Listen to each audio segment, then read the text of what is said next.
Hangin' at the Reef is brought to you by Hawaii Pacific University's Holomua Commitment, making private university education affordable and accessible for Hawaii students. Learn more about the Holomua Commitment at hpu.edu/holomua.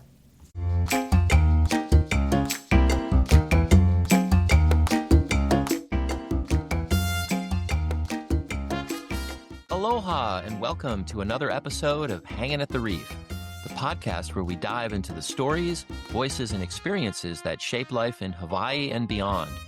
I'm your host, Jeffrey Rich, and today's episode is a special one, spotlighting the evolving landscape of higher education, entrepreneurship, and the future of work. Joining me is Dr. Amy Nguyen Chong, Dean of the College of Business at Hawaii Pacific University.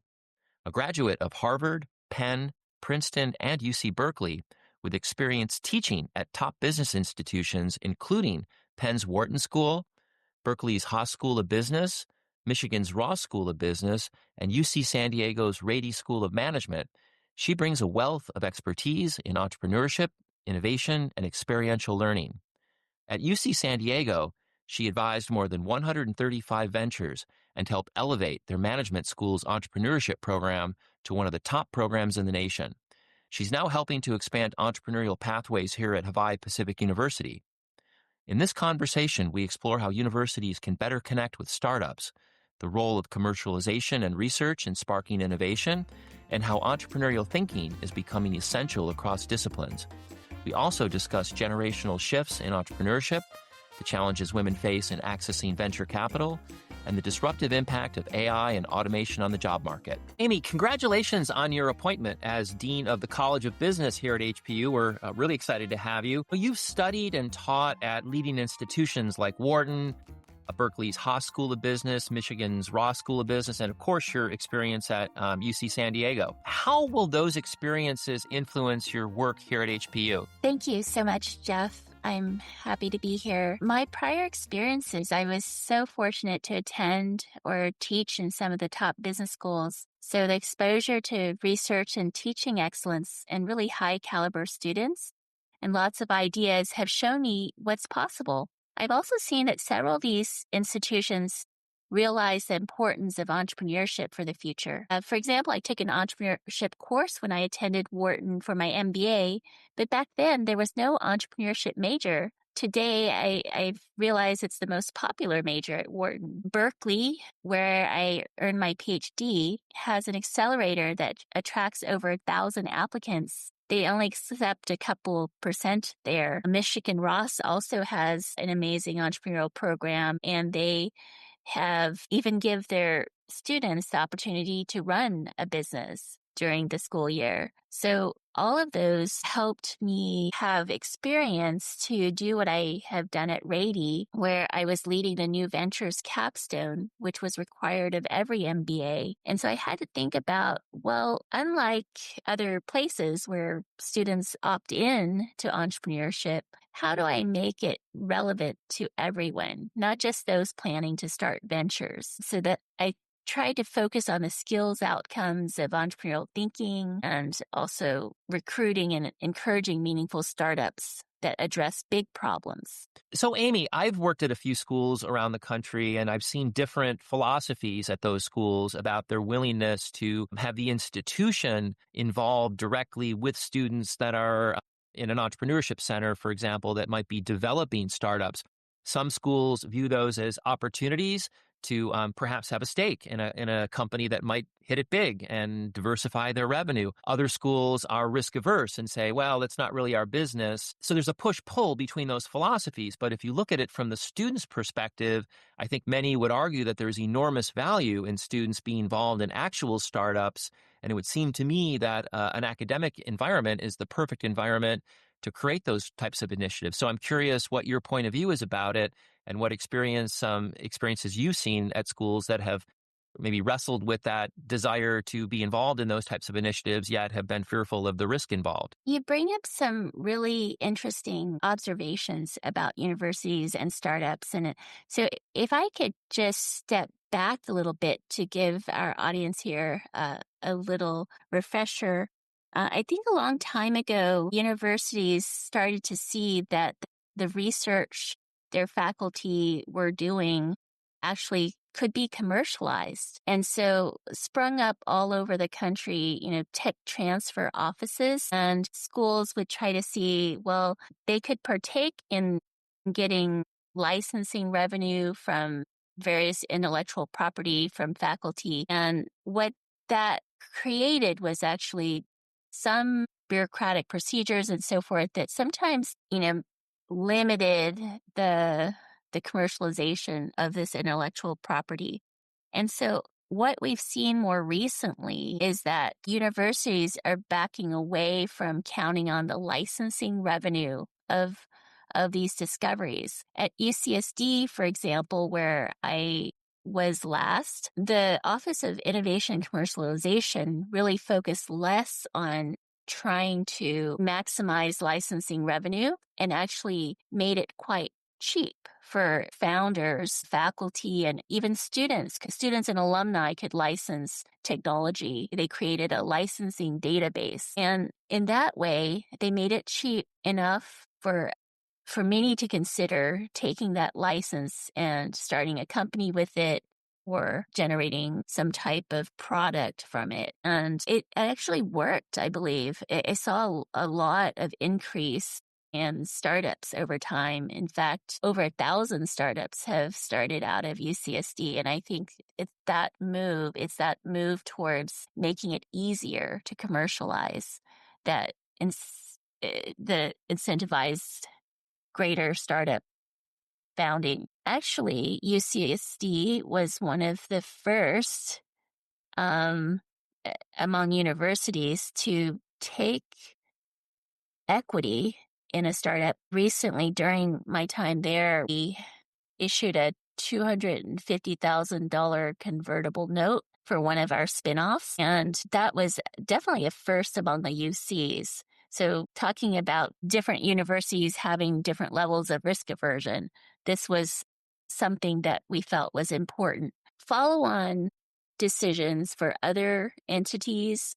We had other startups that wanted to be considered. And it was important to the university that we were the first investors, basically seeing that this is catalyst funding, not that, we're trying to do the job of angel investors and venture capitalists, but really getting some funding into a startup that would help it to get started and kick off to raise more money. Boy, I think that is so innovative that UC San Diego took those steps, especially as a state school. I'm less surprised when I come across a private university that recognizes that, they're an incubator. They could be an incubator for innovative thinking, for research on new product ideas. Obviously we see a lot of this in the pharmaceutical industry with research at institutions. But when you get into the business arena, you're talking about more general business ventures. I think private schools might view that as an opportunity that maybe they're more nimble and can pursue, while state schools say, we've got state bureaucracy to deal with. The state is not always as interested in having a stake in investments, for example. So, boy, what an innovative environment you've come from at UC San Diego. Because I do see that as one of the ways that universities can offset, the diminished enrollments that we're seeing with fewer students going to school, fewer college-bound high school students, for example. So what all this says to me is that, we are living today in an industry here in higher education that is under massive disruption. And it can and should cause universities, just like businesses in any industry, to have to constantly rethink or reevaluate, how do we go to market? How do we generate revenue so that we can deliver our core academic product in our case? When you think about applying the principles of innovation and entrepreneurial thinking within the business school environment, do you see business schools charting different pathways into the future because of this disruption? And do you see opportunities here within the business school at HPU, maybe unique to our geography, or some of the things that you've had experience with that you want to bring to our environment to help this institution work through the industry-wide disruption that we're experiencing? Sure, Jeff. I mean, what you're talking about is basically institutions dealing with change, and change is almost a constant in our industry, right? Right now, we're dealing with global competition, programs moving online. The biggest disruption is generative AI, but there are some things that we can do to address these that are in some sense quite old school, making sure that we focus on applying the knowledge on experiential learning. Basically, we have this knowledge from the classrooms, but how do we apply our skills and create and problem solve? So those are the skills that we continue to focus on. What's nice is, HPU has been a place that has focused on experiential learning. And in fact, I guess in all of the institutions where I've been, I've had a focus on experiential learning, being involved in some of the application projects or introducing experiential learning components within my courses. So I think that that's a focus that we can rely on to help us get through all these constant changes. And with regards to the changes, we want to think strategically and smartly, understand who the customer is, how their needs are changing, and so forth. It's not just the students who are our customers, employers, their needs are changing. So definitely industry, and then the world that we live in, right? The big problems are changing. And so all of those things we need to take into consideration. And so, there's a lot going on. Yeah, and when you think about concepts like entrepreneurial thinking or design thinking, there's a tendency to want to put those into the context of a business school or business programs. But why is it important to think about this entrepreneurial thinking in broader context and how it can apply to students studying any discipline, whether it's business or anything else for that matter? Right. So as I told you, I had to go through this process when I was redesigning the capstone at my prior institution, how to make it relevant both for MBAs, but also engineering students or students from other disciplines that might sit in our classrooms.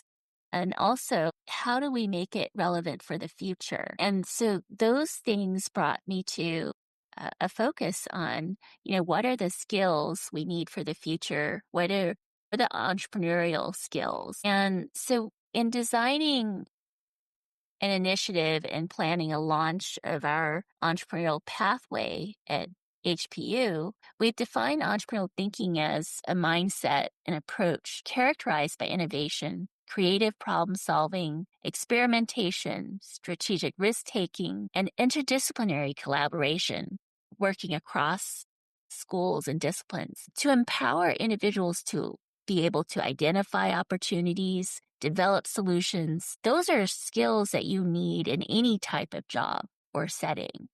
And essentially within all of this, the backdrop is a backdrop of constant change. So these skills help students navigate complex challenges across many diverse fields. I think that's why it's important. Excellent. I know that HPU recently received a large gift, nearly $750,000 gift from philanthropist John Scarpa, and it was intended to support entrepreneurial pathways. How can a gift like that jumpstart, an entrepreneurial initiative at a school like HPU, for example? Yes, we're very grateful for John Scarpa's generous gift. It provides seed money for HPU to embark on an ambitious program that we've designed to embed entrepreneurial thinking into our university culture, not just at the leadership level, but among the students and faculty too. So we've designed a pilot program that will help faculty be involved in motivating entrepreneurial thinking among students. And then also with the students, we have challenges, new courses, and exposure to speakers and entrepreneurs in residence and so forth. So a very comprehensive program to spread entrepreneurial thinking across the university. And it seems like that's working. For example, when I went to school back in the 80s, everybody aspired to be in finance and working on Wall Street. And you often see at most universities that have business schools that the business program often has the largest enrollment compared to a lot of other degree programs and disciplines at that institution. But it does seem like we've seen a generational shift and an adoption of the mindset that you just outlined. For example, studies have suggested that Gen Z and millennials and even Gen Alpha see themselves as more entrepreneurial than previous generations, and not all of them are intending to go into some sort of a business discipline. So I'm curious to ask, what do you make of that trend, and how is it impacting things here in Hawaii in particular? I agree with you, Jeff. I think generationally, there's a lot of evidence. I think I've seen the studies too, where a third of Gen Z and 39% of millennials versus 29% of Gen X respondents and just 25% of baby boomers are identify themselves as entrepreneurial. In that study, they didn't cover Gen Alpha, but there's some data that suggests that Gen Alpha, even closer to 3/4, identify themselves more with entrepreneurship. There's this side hustle culture. Or I'm going to be a YouTuber, or I'm going to make money by creating, kind of a creator culture. So I definitely believe it. In fact, I met a representative on island from Punahou High School who said that student participation in their entrepreneurial program was in the hundreds. And this is just one high school. So geographically, that really bodes well for Hawaii in particular, because the state can benefit from added entrepreneurial skills, because over 99% of Hawaii's businesses are small, and over half of the workforce works in a small business. And the data show that it was the startups, companies that were small and new, brought Hawaii out of the pandemic recession. So many on the island already know that startups can help us diversify the economy and really help Hawaii not be dependent on just tourism and military economy. Yeah. Yeah. Hawaii's economy is largely, driven by small business.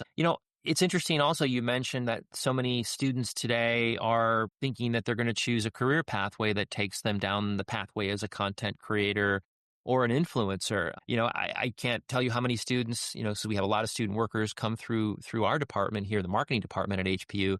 And when we talk with them, they have similar career aspirations. And I feel like we're at a point in time at the moment where, okay, that's possible to some degree, to go to school and to say, I'm going to be an influencer, or I'm going to learn to create compelling content. But it also seems like that's sort of a specific point in time that we're at. Back in the day, to be an influencer, you had to already be a celebrity and have a following or have some credibility as a celebrity or a star athlete.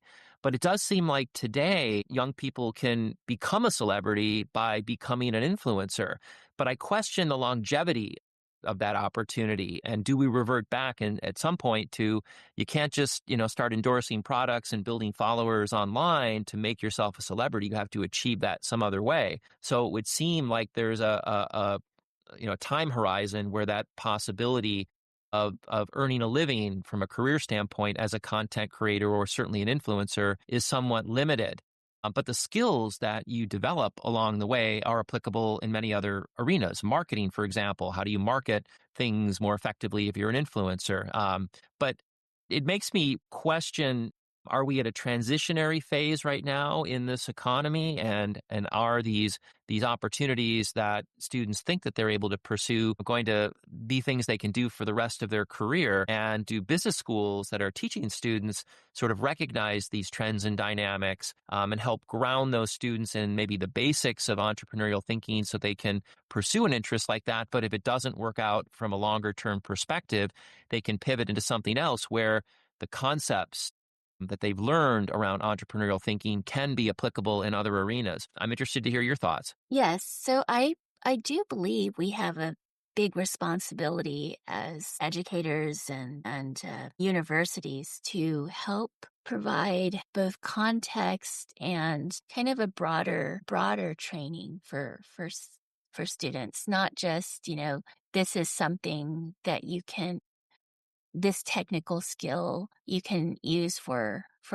this job, right? And so that's what, for example, a generation of people focused on computer science. There was a big push to get more students in computer science, and now they're having difficulty because more entry-level coding is done by AI tools and so forth.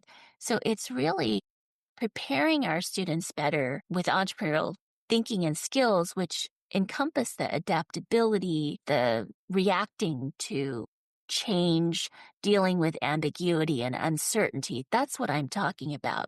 It's how to identify problems and opportunities and creatively problem solve. So as needs and the market changes, you're able to adapt to that. You're not preparing for a coding job. You're not preparing for even a marketing job, right? You're doing, you're preparing to be able to learn and adapt and be nimble. So, I think that I'll just use one example, like in class recently when I was talking to my students about the AI, there was a study. One of the scholars presented a study about jobs that were susceptible to AI, and they did some analysis, and they found that after the introduction of ChatGPT, there were fewer job listings in those areas that were deemed susceptible to AI, but there was an increase in jobs that had machine learning in them and had AI skills and so forth. So it's a transition in the job market. And so I had this discussion with my MBAs, and so I pointed them back 20 years prior when there was a similar study in offshoring. There were some researchers that labeled jobs susceptible to offshoring. And there was a lot of concern. Are these jobs all, going away?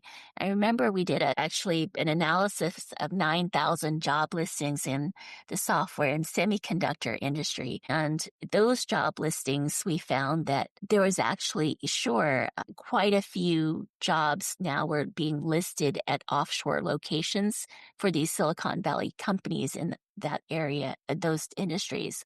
But there was also a premium being paid for people managing the offshoring and having those skills. And so I asked the class, how many of you are having late night calls, early morning calls with your offshore teams? And, over half raised their hands. So they actually are living the result of what change happened a couple of decades ago. And so now, with AI coming, it's going to be that type of change that there's going to be different jobs. So not necessarily jobs will go away, but there are different jobs. And so that's what we're preparing for. We need to be able to have students be adaptable and realize that there's going to be work out there, but they just need to be able to anticipate ambiguity and be able to address that. So in that way, that's why I'm focused on entrepreneurial skills, because it helps students in that area. Yeah, it's a fascinating dynamic that you just outlined for us, and it seems that like what we're going through now is a little bit different than prior revolutions, the industrial revolution of mechanization, the internet revolution, offshoring, where jobs still existed. They just got pushed to people in other places where the cost of labor was lower. But at the heart of the disruption that we're seeing now is automation, robotic process automation, AI taking the jobs of analysts. So I think you're absolutely right that we're going to see new jobs created through this evolution that we're seeing in our economy. But it also seems at the same time like it is a little bit different than anything that we've experienced before, because at the heart of the disruption is the automation of things that people previously did. And you could liken that to the Industrial Revolution with, assembly line processes being built, and it created new jobs for managing those assembly lines, for example. But it's hard to envision, although I'm absolutely sure that new jobs will emerge, but it's also hard to envision what those might be when AI is making, is automating so much of what people did before. And you think of some obvious things like prompt writers, for example, but how many prompt writers do you need? So what do you think? I mean, When you envision the types of new opportunities that come out of this, what are some of the things that you think of? Well, I think what people might find unsettling is because the transition is big. We transitioned from a manufacturing, we being the nation, from a manufacturing economy to really a service and knowledge economy. And the automation that we saw happen in manufacturing, now we're seeing it in knowledge work. And that's what's scary, right? Because the automation in manufacturing didn't touch a lot of people here at the universities and so forth. And so now with knowledge work being the bulk of the sector and that experiencing a big automation productivity boom, that's going to be something very new for all of us. Interesting. Amy, I want to turn our conversation to some of the other research that you've done, specifically research on gender gaps in entrepreneurship. So through your research, you've identified that gender dynamics in entrepreneurship are substantial. What are some of the challenges that women, as example, face in entrepreneurship, both nationally and even here in Hawaii?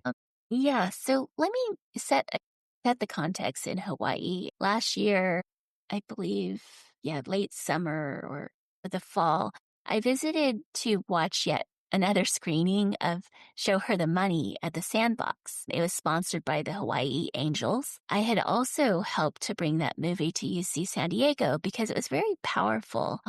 It was produced to highlight the challenges of women founders raising money. Women get less than 2% of all venture capital, being a greater percentage of the number of founders. And so there was a positive aspect to it. We saw increasing numbers of female angel investors, and they're helping to change that statistic of women and their access to venture capital. But it's still happening very slowly. And recently, I was also heartened to see a female founder win the regional pitch competition for the Startup World Cup, which is a worldwide competition to win $1 million of funding. But those are not particularly representative of women entrepreneurs in Hawaii. Women own nearly half of the small businesses in Hawaii, which seems like a large and impressive number. But when you look at the Hawaii small business statistics, these businesses are not making a lot of money.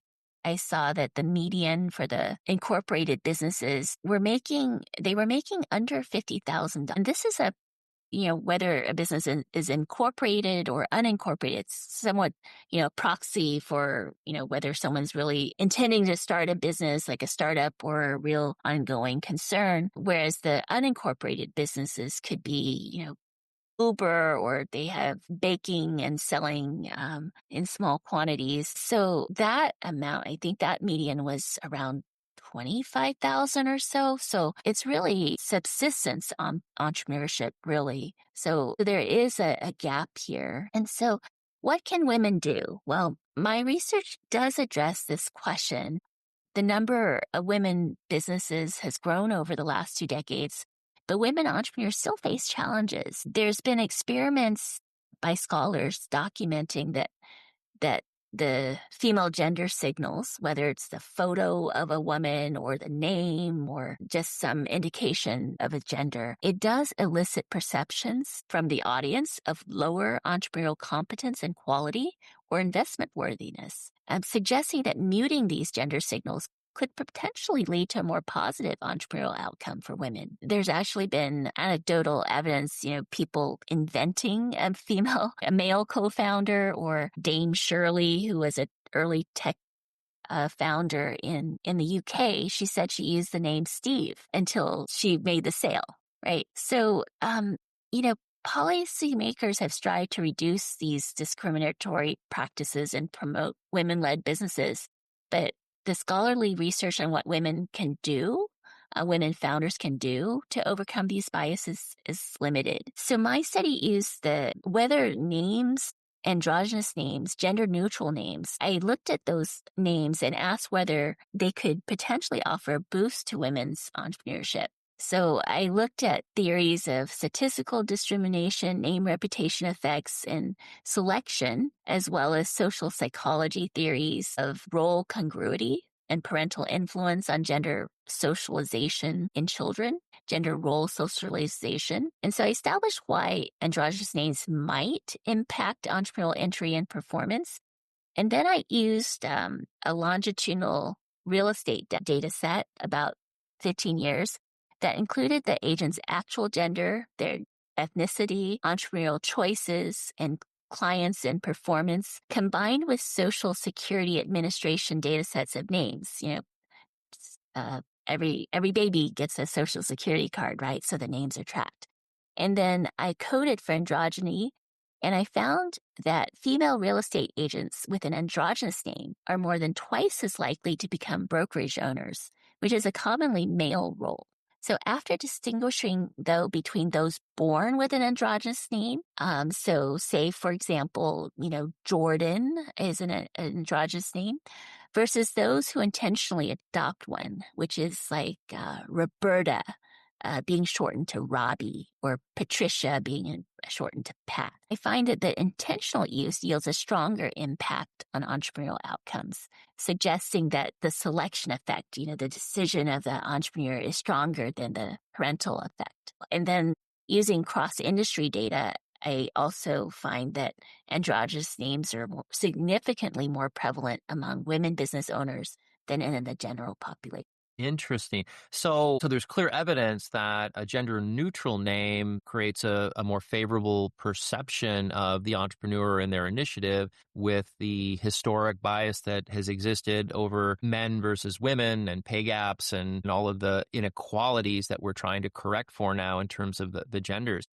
What's interesting to me is, if you control for the knowledge and experience in your example, you said that some entrepreneurs who were aware enough of this gender gap purposefully created a gender neutral name. And I would have to believe that that decision alone probably demonstrates maybe higher business acumen or more understanding of the marketplace to adapt to those dynamics. So that might indicate that that person maybe had more business training or better awareness and understanding of the market, which alone creates probably an elevated opportunity for success over somebody who's not aware of that dynamic and might be less education, for example, in business and how to develop a startup. So it would seem like that might be a small bias in that conclusion. I'm an angel investor on the side, and I've been involved with funds that fund diverse founders. I've also been with funds that invest in impact companies that have a specific thesis to improve social or environmental outcomes. And so I look at specific companies, and I find that, they're all quite savvy, and founders, whatever background they are, tend to face rejection a lot because failure is quite common among startups. So people are always scrutinizing the business plans and the viability of the startup. But I don't think it takes a super savvy founder from a diverse background to realize that they face biases. There's been some research showing that sometimes these biases are not very intentional. People actually have implicit bias. And so in that way, some of the things really, there was a study that I really like a lot, and it's been presented in many places, showing that with these implicit biases, women get asked different questions. Women founders get asked different questions that focus on preventing failure rather than being able to highlight their growth opportunities in their companies. And so the prescription then is actually to take those questions that you get and turn it around, answer it, but then add on, yes, I'm facing this competition, but there's this great opportunity for growth, and I'm expecting to do this, this, and this. So turning it around is important. So there Absolutely, are yeah. other ways, not just having to take an androgynous name. Yep. So you've done a lot through your career, and you've been involved in over 135 campus startups alone. Can you share a story or two of a success and maybe one of a failure that's been that stood out over your vast experience? Sure. It's been a privilege to work with all different kinds of startups on my prior campus. I don't turn away ideas in my class. I say someone has to really want to do it. The ideas I turn away are fake ideas. I say we apply a lot of effort and introduce you to real people and mentors and things like that as well. We want the idea to be real. It could be anything from a marathon runner filling the gap on nutritious on-the-go snacks for athletes by developing a banana sweetened muffin to a PhD founder who's developed acoustic technology in her lab that disrupts the battery industry by cutting down the EV charging time to a few minutes. So I've advised all those types of companies, and in addition, and everything in between, several med tech companies each year. The big successes tend to be more the deep tech based, innovation based companies. So there's different ways to measure success, but those deep tech startups, for example, the Sonocharge Energy focus on the battery technology and disruption has raised $30-40 million. And there's another company focused on helping the construction industry and using computer vision and AI to do so. And they've raised nearly $4 million. And I've helped other companies that have raised almost 10 million. So there's a lot of companies that have raised a few 100,000, but they're actually employing 20 people, for example, bringing jobs to the state. And so that tells me there's a lot of different metrics for success. And I want my students to know that usually it's not your first company. Maybe your first company won't be successful, but I will have considered it a success if you go away knowing the skills, having the skills to identify needs and bring creative solutions to the problems. So in that way, I feel quite successful having advised so many companies. But on the failure side, I could tell you that the most memorable one was not one that I advise. Many have failed because it is very difficult. But one that was memorable was one that was a subject of a success case that I had been teaching for 5 years. It was a published case, and it was a biotech company, and they had raised almost $300 million and were about to prepare for their IPO, their initial public offering. So I even invited the CEO to speak to my class as he was just stepping down to prepare for the IPO. A year later, however, I was blindsided because the company abruptly declared bankruptcy. The failure rate for companies that have reached this stage is much lower than those that are just starting out. So I still taught the case since there were some useful business model choice learnings from the case. But some students insisted they really wanted to know why the startup failed. And of course, I reached out to the company, but there were a lot of lawsuits and other things, so didn't get a hold of the founder. But aided by another student, we poured through documents and spoke to people in the industry, former employees and competitors and so forth. And they gave information to some of the hypotheses that I had, and it led to a recent case that I published on failure of an almost unicorn. So that's out there. That just came out this year. So really the cases that I've written have only been because I've found it useful for teaching some element. And that is the most memorable case that I can think of. Quite a surprise. Unfortunately, startups fail every day. And I do have to, as much as I want to focus on the positive and all the benefits of entrepreneurship, I do encourage my students to finish a degree, to take that job and start working on this. But if you have an idea, you may want to really vet it out and still acquire your skills and have training from jobs and so forth before you just completely abandon and head into startup world. I think most people that have some experience in the business world and certainly entrepreneurs would echo that statement that perhaps learned more from their failures than their successes. And I think that's an important thing, certainly for students to learn, but anybody in the business world that, you're going to fail. You're going to fail maybe more times than you succeed. And it's not, the failure that dictates your future. It's your willingness and ability to learn from that failure and apply what you learned so that you can overcome that hurdle next time and create success. So I think longevity of perspective and experience accounts for a lot in knowing how to navigate the hurdles that will inevitably face any business, whether a startup or something with a longer tenure. But you mentioned a couple of things that you would recommend to students. If you had to sort of sum up, if you're an entrepreneur, a first-time founder, or a student, and you have an idea and you really don't know where to begin, what would be the first thing you would recommend that they do to try and start, the opportunity of pursuing their idea? We always start with the customer, finding out whether there's truly a need in the market. You might have discovered something, have a great technology, have an idea how to do something better, better mousetrap. But really, we start with telling folks that you have to be significantly better because the founders often overweight how cool their idea is, and customers, they're reluctant to change and adopt new things. So we have to realize what really is the customer need. And so there's this process called customer discovery and customer development. And it's just really going out there, talking to people that are in the market that you are trying to target. So whether you're trying to do a med device and talking to patients and doctors, or you're trying to do a surf product and you have to talk to surfers, right? So really going out there to find the users of your product and not saying, oh, here's my thing. Do you think it's a good idea? But really finding out what is it that you're having problems with right now?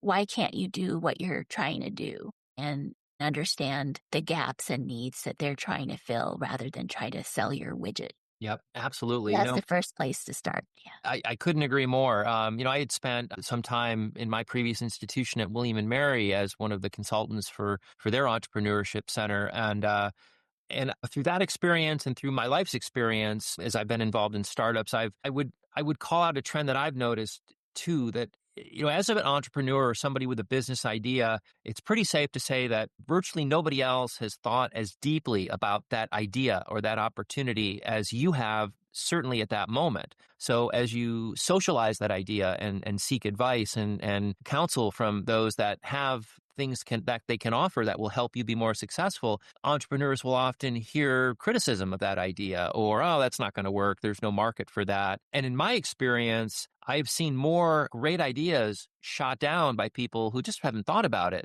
because it's not on their radar. So I think my advice to entrepreneurs is to don't let negativity or a lack of a true understanding of what you're proposing or trying to do ultimately derail you from pursuing that idea. Because I think if you look back through history, a lot of, the best and biggest ideas are things that people didn't understand at first and thought there was no market for, ideas that were truly ahead of their time.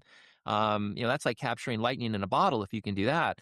But I think that's important to note as well, that if you have an idea and, you've approached it methodically and you've done some market research and you thought intensely and deeply about that idea, you are steps ahead of anybody else that you're going to talk to as it relates to that idea, particularly if it's a novel one. So not letting, detractors or negativity derail what you're trying to do becomes an important mental step to take to make sure that you don't cease pursuit of something just because somebody else who really hasn't thought about it says, it's not a great idea. Have you noticed a similar trend in your experience?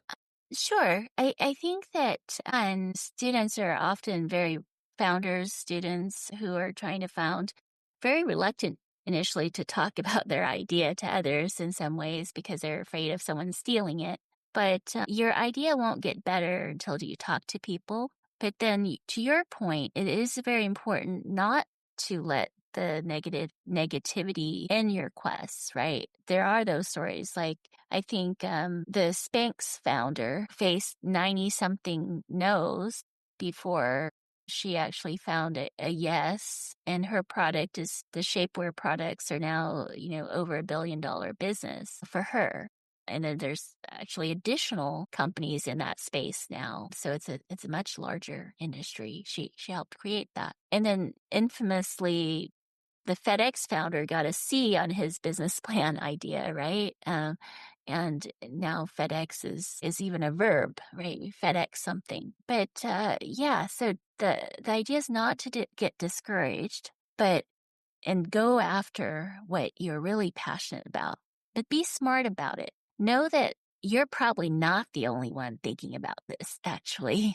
I tell my students all the time, LinkedIn is a successful company right now, but there were 140 business plans like LinkedIn, and they happen to succeed, right? So it's a lot in the execution as well. So you tell people about your idea so that it can help you rather than, it's not your telling about it that generated all this competition. I've had many founders say, we're unique, we're the first, and I can in 2 minutes, show them there's this company, that company, and that company that also do something in that area. But I'm not saying it to discourage them from doing it at all. I want them to pursue it. I want them to be aware. For example, they need to show that they're aware of the competition, and then they can define what they're doing better or differently. Well, Amy, this has been a fascinating conversation. How can people learn more about entrepreneurship and what you're doing here at the business school at Hawaii Pacific University? Sure. So we are definitely launching a program right now at Hawaii Pacific, but it's important to know there's already a lot of existing things going on. And I've just been starting to take inventory of the amazing classes and so forth on campus and the faculty that are already involved in some of these things. We're trying to scale those up to create even more opportunities for students and add challenges and so forth. So I'll be tabling at this university. But entrepreneurship is not just at the university level. It's in the community, and I'm starting to connect with the other founders. I mentioned to you some of the accelerators and the investors and so forth. We have a lot of people on island in the ecosystem, so it'll be important for us to connect with the rest of the university. When I was in San Diego, our startups worked not just with our university accelerator, but with others, other university accelerators. And then we also had community accelerators and the investors and so forth. So it's really, a whole village, the whole ecosystem. My intent is to partner with the community, with alumni, entrepreneurs, with others to bring in that support, that network that founders on campus will need. This initiative at HPU will be led out of the College of Business, but like my other experiences, it really becomes more successful if you make it interdisciplinary. The skills that founders and startups need are really varied.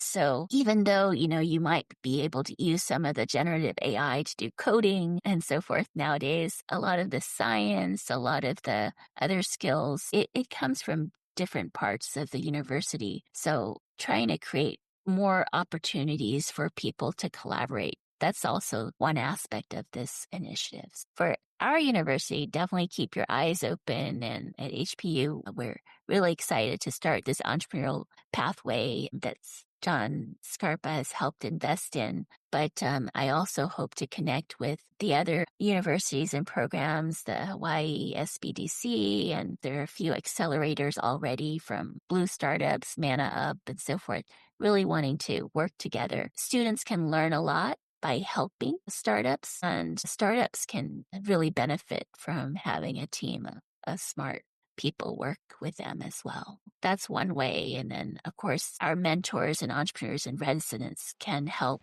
give advice and support to our student and campus faculty founders. Well, thanks for being our guest today on Hanging at the Reef, Amy, and we wish you continued success as you navigate all the disruption that we talked about going on in higher education, and I look forward to the impact that you're going to have here at the university and as well on the economy of Hawaii as HPU becomes even more entrenched in the business community and involved in the entrepreneurial ecosystem. Thank you, Jeff. That's my hope, that we impact not just the students, but that we make a positive impact on the community and the economy. Thank you so much.